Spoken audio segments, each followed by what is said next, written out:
Halo teman-teman, hari ini kita akan membahas satu perusahaan yang di-request oleh teman kita. Ini merupakan salah satu perusahaan badan usaha milik negara atau kita sebut BUMN karena saham yang dipegang oleh negara Republik Indonesia itu sebanyak 80%. Tinggi banget. Kita akan membahas produsen besi yang satu ini, Krakatau Steel Tbk dengan kode emiten KRAS atau kita panggil aja KRAS. Ini merupakan perusahaan yang mengalami jatuh bangun ya, karena sebelumnya mereka mencatatkan kerugian bahkan sampai terancam ya, tapi karena dibangun, diperbaiki manajemennya, kinerjanya, waktu itu dihandle sama Pak Erick Thohir juga yang menjadi Menteri BUMN, kinerjanya dapat lebih membaik ya. Sejak tahun 2020 mencatatkan laba sampai tahun ini juga teman-teman. Kita bisa lihat di sini juga PR-nya udah bagus banget ya, tapi ada beberapa kekurangan yang dimiliki oleh KRAS ini di bidang fundamental yang membuatnya nggak lolos dari segi watchlist saya.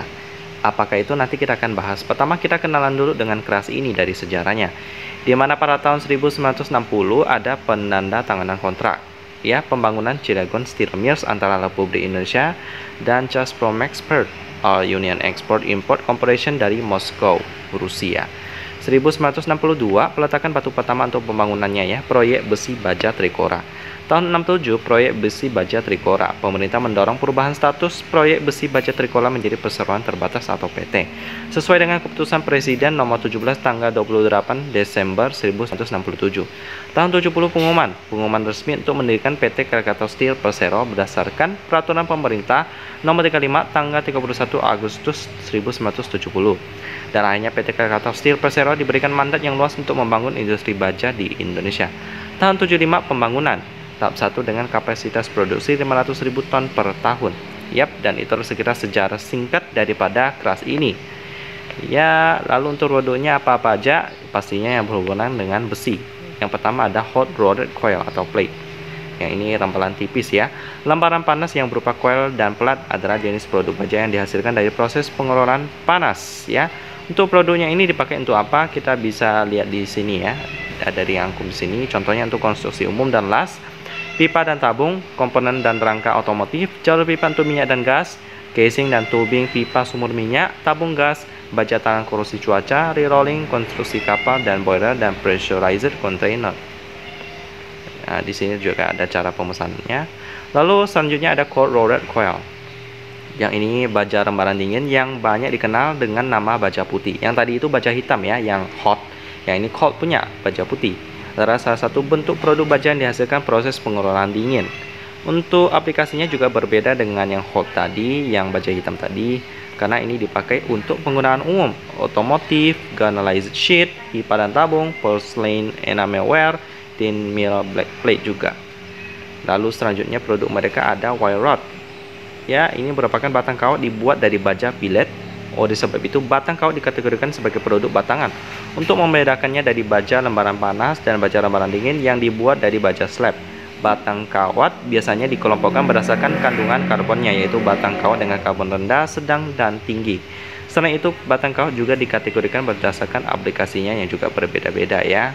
Nah, ini nanti kita lihat di sini ada aplikasinya untuk kawat paku dan mesh, mur dan baut, spring bed, spoke dan lain-lain, dan kawat elektroda.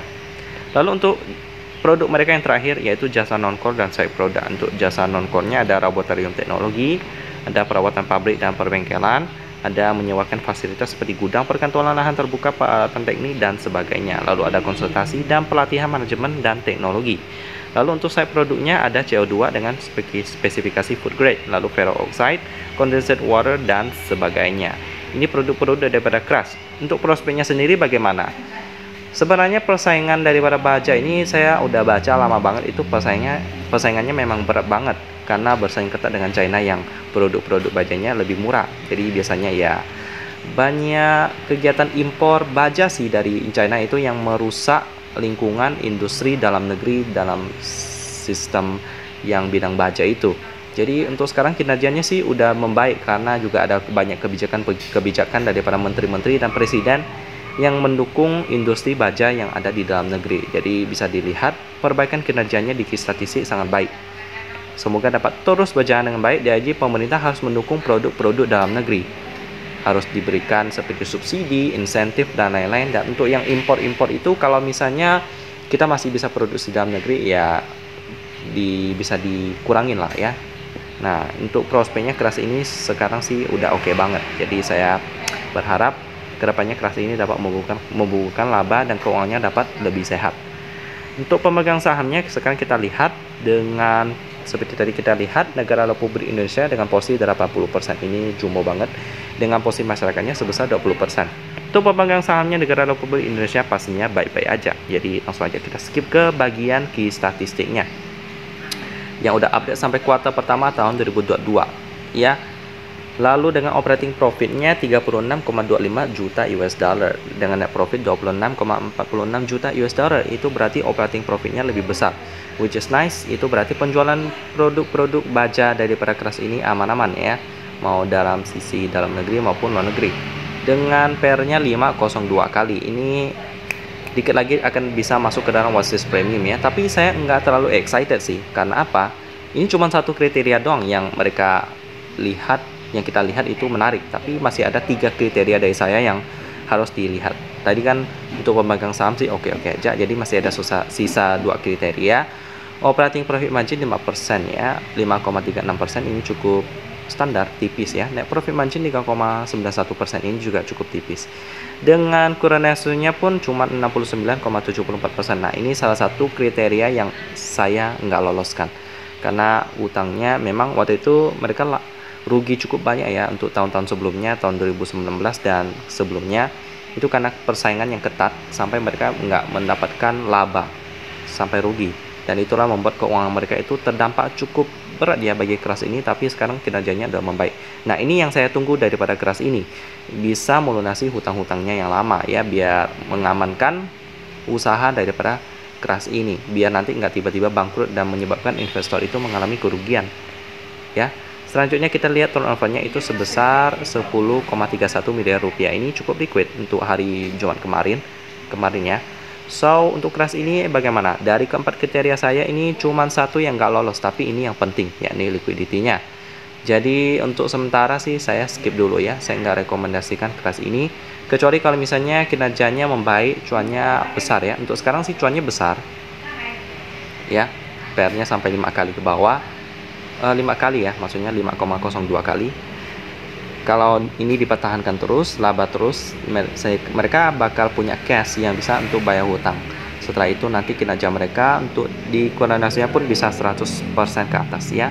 Sebelum itu sih masih belum terlalu menarik. Untuk dividen juga nggak ada datanya di sini ya. Jadi ya kita harapnya dalam industri baja dalam negeri dapat terus berkembang seperti kinerja keras ini yang sudah mulai membaik. Ya, demikian pembahasan tentang keras yang bergerak di bidang produsen baja ya, dimana ada satu kriteria yang masih belum lolos. Semoga ke depan bisa dapat lolos dan menjadi layak untuk saya masukkan ke dalam watchlist untuk investasi. Dan kita ketemu lagi di video selanjutnya.